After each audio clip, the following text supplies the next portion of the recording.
آج کی اس نشست میں آپ سنیں گے غزوہ خندق میں حضرت علی اور ایک کافر کا آمنے سامنے آنا۔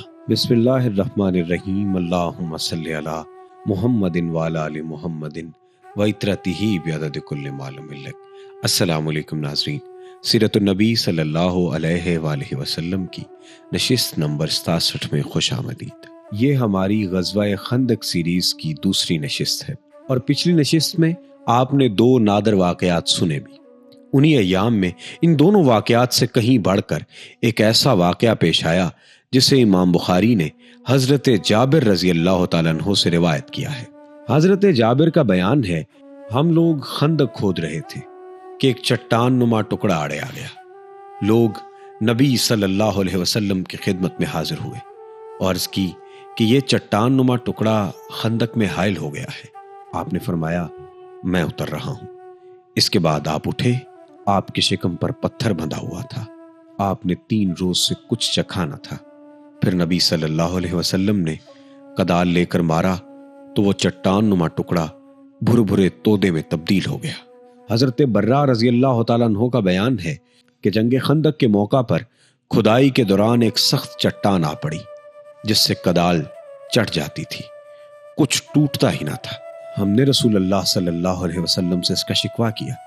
آپ تشریف لائے، کدال لی اور بسم اللہ کہہ کر ایک ضرب لگائی تو ایک ٹکڑا ٹوٹ گیا اور فرمایا، اللہ اکبر، مجھے ملک شام کی کنجیاں دی گئی ہیں، واللہ میں اس وقت وہاں کے سرخ محلوں کو دیکھ رہا ہوں۔ پھر دوسری ضرب لگائی تو ایک دوسرا ٹکڑا ٹوٹ گیا اور فرمایا، اللہ اکبر، مجھے فارس دے دیا گیا، واللہ میں اس وقت مدائن کا سفید محل دیکھ رہا ہوں۔ پھر تیسری ضرب لگائی اور فرمایا، بسم اللہ، تو باقی ماندہ چٹان بھی کٹ گئی۔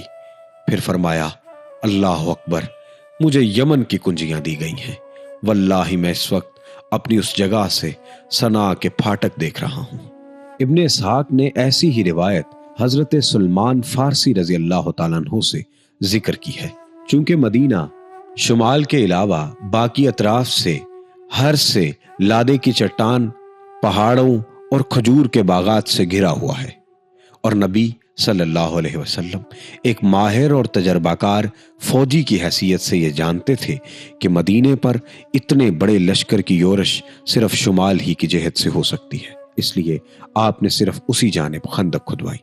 مسلمانوں نے خندق کھودنے کا کام مسلسل جاری رکھا، دن بھر کھدائی کرتے اور شام کو گھر پلٹ آتے، یہاں تک کہ مدینے کی دیواروں تک کفار کے لشکر جرار کے پہنچنے سے پہلے مقررہ پروگرام کے مطابق خندق تیار ہو گئی۔ ادھر قریش اپنا 4000 کا لشکر لے کر مدینہ پہنچے تو روما، جرف اور زغابہ کے درمیان مجمع الاسیال میں خیمہ زن ہوئے، اور دوسری طرف سے غطفان اور ان کے نجدی ہمسفر 6000 کی نفری لے کر آئے تو احد کے مشرقی کنارے زمب نقمی میں خیمہ زن ہوئے، جیسا کہ قرآن پاک میں مذکور ہے، اور جب اہل ایمان نے ان جتھوں کو دیکھا تو کہا، یہ تو وہی چیز ہے جس کا اللہ اور اس کے رسول نے ہم سے وعدہ کیا تھا، اور اللہ اور اس کے رسول نے سچ ہی فرمایا تھا، اور اس حالت نے ان کے ایمان اور جذبہ اطاعت کو اور بڑھا دیا۔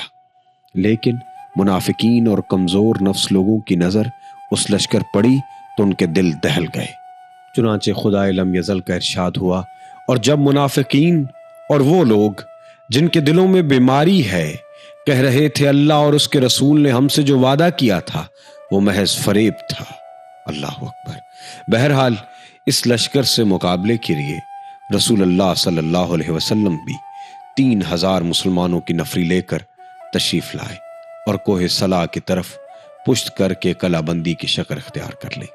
سامنے خندق تھی جو مسلمانوں اور کفار کے درمیان حائل تھی۔ مسلمانوں کا شعار یعنی کوڈ لفظ، کوڈ کمانڈ یہ تھی کہ حامیم لا ینصرون، حامیم ان کی مدد نہ کی جائے۔ یہ کمانڈ دیتے ہوئے مسلمان وہاں پر اپنی صف بندی کر رہے تھے۔ مدینے کا انتظام حضرت ابن ام مکتوم کے حوالے کیا گیا تھا، اور عورتوں اور بچوں کو مدینے کے قلعوں اور گھڑیوں میں محفوظ کر دیا گیا تھا۔ جب مشرکین حملے کی نیت سے مدینہ کی طرف بڑھے تو کیا دیکھتے ہیں کہ ایک چوڑی سی خندق ان کے اور مدینہ کے درمیان حائل ہے۔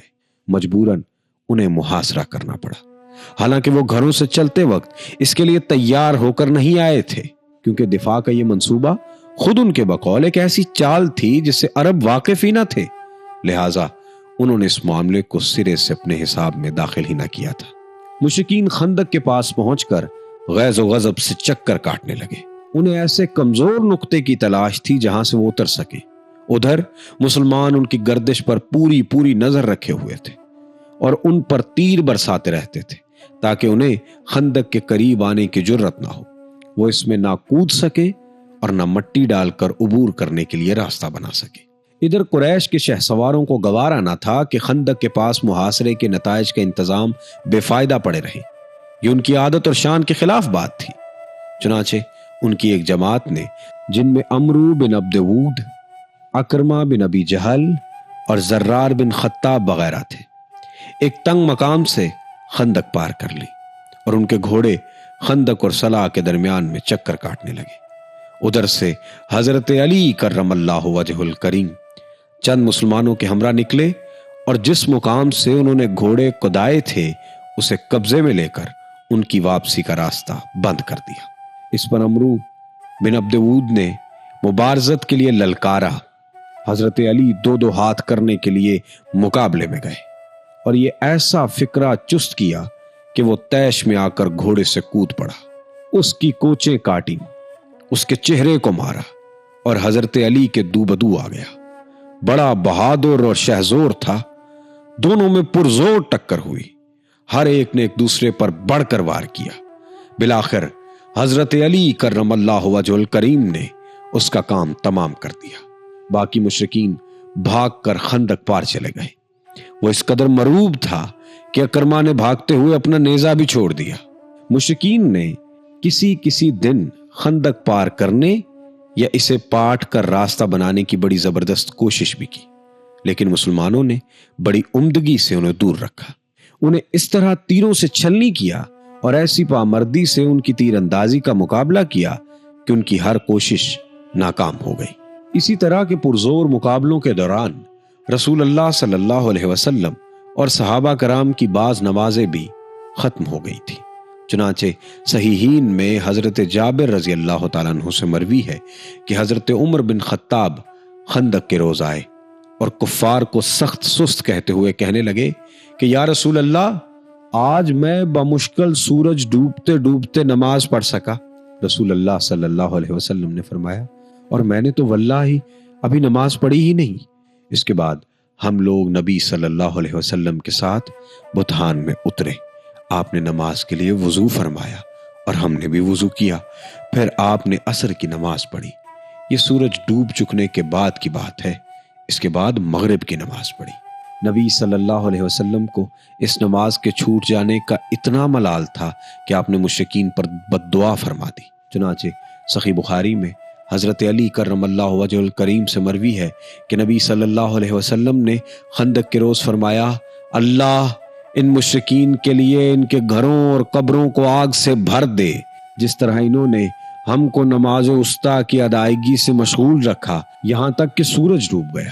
مسند احمد اور مسند شافعی میں مروی ہے کہ مشرکین نے آپ کو ظہر، عصر، مغرب اور عشاء کی نمازوں کی ادائیگی سے مصروف رکھا، چنانچہ آپ نے یہ ساری نمازیں یکجا پڑھی۔ امام نووی فرماتے ہیں، ان روایتوں کے درمیان تطبیق کی صورت یہ ہے کہ جنگ خندق کا سلسلہ کئی روز تک جاری رہا، پس کسی دن ایک صورت پیش آئی اور کسی دن دوسری۔ ناظرین، یہ تھی آج کی نشست۔ اگلی نشست میں آپ سنیں گے غزوہ خندق کے واقعے کے معاملات۔ تب تک کے لیے اپنے میزبان سید ابرار ابو الحسن کو اجازت دیجیے۔ اللہ حافظ و ناصر۔